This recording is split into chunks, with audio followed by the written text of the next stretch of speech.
उत्तर। तो कल मैंने आपको एक कम के प्रश्नोत्तर करा दिए थे। आज मैं आपको भाव सौंदर्य जो कि एक कम का है और शिल्प सौंदर्य जो कि एक कम का है, ये दोनों भी करा देती हूँ। ठीक है, इसे आप अच्छी तरह से पढ़ लीजिएगा क्योंकि भाव सौंदर्य पूछे जाते हैं, शिल्प सौंदर्य पूछे जाते हैं। ठीक है, तो चलिए पहला जो भाव सौंदर्य दिया गया है वो है 1947 के बाद कुछ वाक्य नहीं दिए गए हैं, वो मैं आपको अंदर से पढ़ के बताऊँगी। गतिशील होते देखा।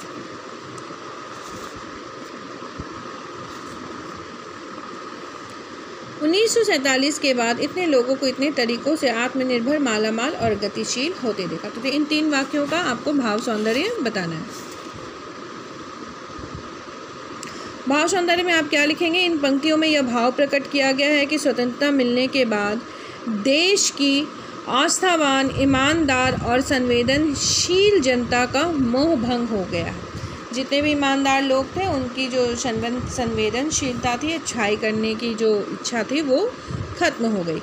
स्वार्थी तत्वों ने झूठ, विश्वासघात और धोखाधड़ी के बल पर धन संपत्ति, मान सम्मान सब कुछ प्राप्त कर लिया। तो धोखाधड़ी ने अपना स्थान जमा लिया है। 1947 आज़ादी के बाद यहाँ कवि ने व्यंजनापूर्ण भाषा का प्रयोग करके जन सामान्य की विवशता और समर्थ लोगों की अनैतिकता का भावपूर्ण चित्रण किया है। तो जो आम जनता होती है उसकी मजबूरी को बताया गया है और जो अमीर लोग होते हैं उनकी गलत और अनैतिकता के बारे में बताया गया है। इन तरीकों का प्रयोग करके जो है, इस शब्द का प्रयोग करके कवि जो है अमूर्त भावों की अभिव्यक्ति अत्यंत आकर्षक रूप में कर रहा है, क्योंकि इतने तरीक़ों से, मतलब बहुत सारे तरीक़ों से वो कहना चाहता है। ये अमूर्त भाव को प्रदर्शित करता है कि लोग न जाने कैसे कैसे तरीक़ों से अमीर बन गए। अगला है मानता हुआ कि हाँ मैं लाचार हूँ। मानता हुआ कि हाँ मैं लाचार हूँ, कंगाल या कोड़ी, या मैं भला चंगा हूँ और कामचोर हूँ और एक मामूली धोखेबाज। तो इसका भाव सौंदर्य आपको क्या लिखना है वो देखिए। यहाँ कवि ने मदद के लिए हाथ फैलाने वाले लोगों की ईमानदारी का भावपूर्ण वर्णन किया है। कवि ने यह स्पष्ट किया है कि ऐसे लोग अपनी स्थिति को प्रकट कर अपनी ईमानदारी का परिचय देते हैं कि वो कितने गरीब हैं और काम करने में असमर्थ हैं, वो भीख मांग कर खाते हैं। काव्यांश में यह भी बताया गया है कि मदद मांगने वाला व्यक्ति यदि विवश है, कंगाल है या कोढ़ी है तो वह अपनी वास्तविक स्थिति को, जो उसकी स्थिति है, उसको प्रकट कर रहा है, परंतु उसके स्वस्थ होने पर भी यह पता चल जाता है कि वह परिश्रम से जी चुराने वाला एक कामचोर और साधारण धोखेबाज भी है। अगर वो स्वस्थ है तो हमें ये भी समझ में आ जाता है कि अरे ये तो कामचोर है, तो वह अपनी वास्तविक स्थिति को आपके सामने दिखाता है। वह परिश्रम से जी चुराने वाला एक कामचोर और साधारण धोखेबाज है। इन पंक्तियों में कवि ने अत्यंत सरल शब्दों में समाज के वंचित वर्ग की स्पष्टवादिता या सफाई गोई का चित्रण किया है कि समाज में जो वंचित वर्ग है वो कितने स्पष्टवादी होते हैं, अपनी वास्तविक स्थिति को आपको दिखाते हैं। तुम्हारे सामने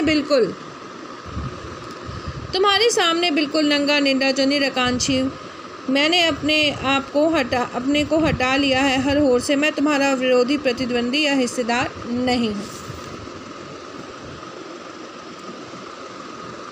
और उसने हटा लिया है अपने आप को हर ओर से। भाव सौंदर्य देखिए, इन पंक्तियों में यह भाव प्रकट किया गया है कि समाज के वंचित वर्ग, दीनहीन जो लोग हैं, उनकी दशा कैसी अत्यंत गरीब है और दयनीय है। उनका समाज में कोई सम्मान नहीं रह गया है, उनकी सारी आकांक्षाएं जो है वो समाप्त हो चुकी हैं। वो प्रगति की स्पर्धा, यानी कि जो कंपटीशन लगी हुई है, आगे बढ़ने की जो स्पर्धा है, उसमें वो सम्मिलित नहीं है, वो असमर्थ है और इसी कारण से वे संपन्न वर्ग की उन्नति के मार्ग में बाधक नहीं है, तो वो किसी के भी मार्ग का बाधक नहीं बनता है। काव्यांश में समाज के निचले स्तर पर जीवन यापन करने वाले लोगों की विवशता, मजबूरी का बड़ा भावपूर्ण चित्रण किया गया है कि जो निचले तबके के लोग हैं, निश्चित वर्ग के लोग हैं, वंचित वर्ग है, वो कितने कष्टपूर्वक तरीके से अपने जीवन को व्यतीत करते हैं। अब आप लिखिएगा शिल्प सौंदर्य। क्या शिल्प किया गया है इस काव्य में, वो आपको देखना है कि अब जब कोई मेरे सामने